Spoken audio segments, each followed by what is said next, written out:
Ceux qui fêtent Pourim le savent, hein, c'est l'occasion de grands rassemblements. Mais pour certaines personnes, eh bien, les grandes concentrations avec beaucoup de monde sont parfois des situations difficiles à vivre. C'est le cas des anciens soldats qui ont été victimes de syndrome post-traumatique. Eh bien, pour eux, on avait organisé comme une sorte de thérapie, une soirée de Pourim un peu spéciale à Jérusalem. Reportage Pierre Clochenler.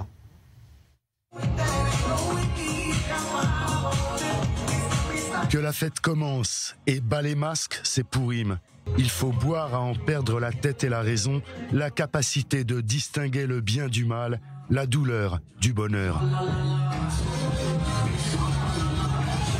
Porat, ancien de l'unité d'infiltration antiterroriste d'Ouvdevan, réputé pour ses actions ciblées en zone urbaine. Déguisé en palestinien, il est blessé grièvement au combat il y a 6 ans.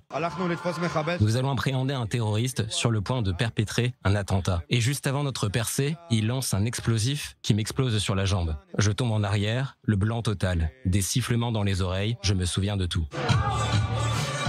Il y a 3 ans, Moshe Demeke subit de graves blessures à la frontière israélo-libanaise. J'ai 3 fractures de la colonne vertébrale, une autre du bassin, une autre du crâne, un trou dans le poumon. Je ne vois pas de l'œil gauche et je gère un stress post-traumatique. Tu sors de réhabilitation, le soutien s'évanouit. Tu es exposé au monde extérieur sans y être préparé. J'étais en train de m'éteindre. Maintenant c'est dur mais ça va, je survis. Dana Ophir est blessée lors d'un attentat à Jérusalem en 2017.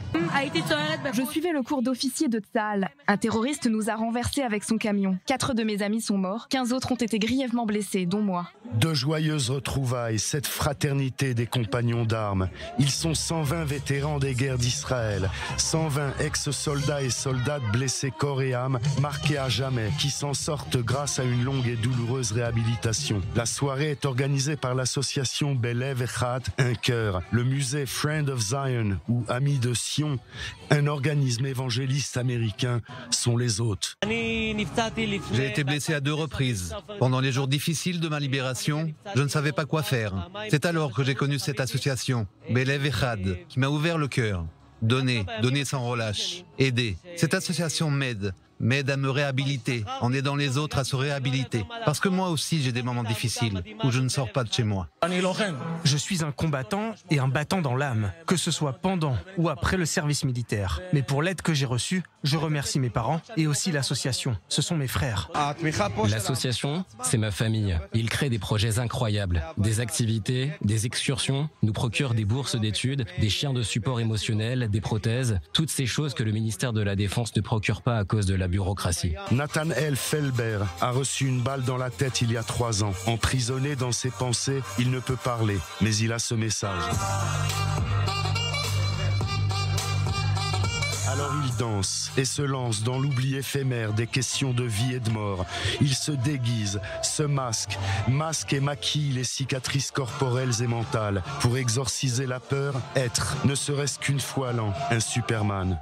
On fait la fête ensemble, en famille, on célèbre la vie comme une seconde naissance. On se sent bien ici, on sait ce qu'on a vécu, on se comprend, on s'entraide. Mais il y a les autres, les seuls et laissés pour compte, tel Reuven Magen, vétéran de l'opération 2014 contre le Hamas dans la bande de Gaza, qui s'est donné la mort la semaine dernière.